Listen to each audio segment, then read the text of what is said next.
Breaking news చూస్తున్నాం. Paralympics లో కాంస్య పథకం సాధించిన తెలంగాణ యువ అథ్లెట్ జీవాంజీ దీప్తికి సీఎం రేవంత్ రెడ్డి గ్రూప్ 2 ఉద్యోగం ఇస్తున్నట్లు ప్రకటించారు. అదేవిధంగా ₹1 కోటి నగదు బహుమతి, వరంగల్లో 500 గజాల స్థలాన్ని కేటాయిస్తున్నట్లు చెప్పారు. ఆమె కోచ్కు 10 లక్షల నజరానా ఇస్తున్నట్లు ప్రకటించారు.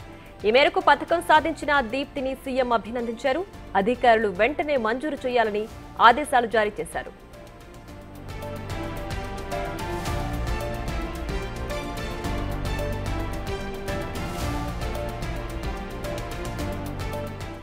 ఇక తెలంగాణ నుంచి పారాలింపిక్స్ లో పాల్గొనే క్రీడాకారులకు కోచింగ్, ప్రోత్సాహం అందించేలా చర్యలు తీసుకోవాలని సూచించారు.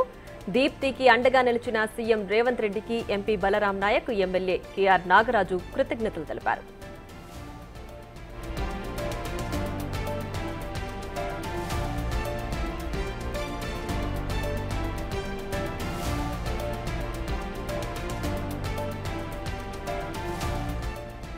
పారాలింపిక్స్ లో కాంస్య పథకం సాధించిన తెలంగాణ యువ అథ్లెట్ జీవాంజీ దీప్తికి సీఎం రేవంత్ రెడ్డి గ్రూప్ 2 ఉద్యోగం ఇస్తున్నట్లు ప్రకటించారు.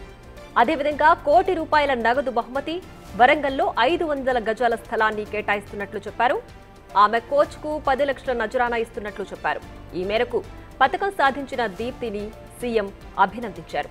అధికారులు వెంటనే మంజూరు చేయాలని ఆదేశాలు జారీ చేశారు.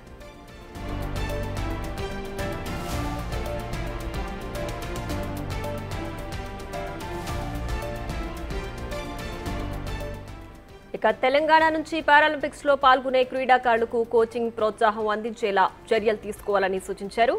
దీప్తికి అండగా నిలిచిన సీఎం రేవంత్ రెడ్డికి MP Balram Naik, MLA KR Nagaraju కృతజ్ఞతలు తెలిపారు.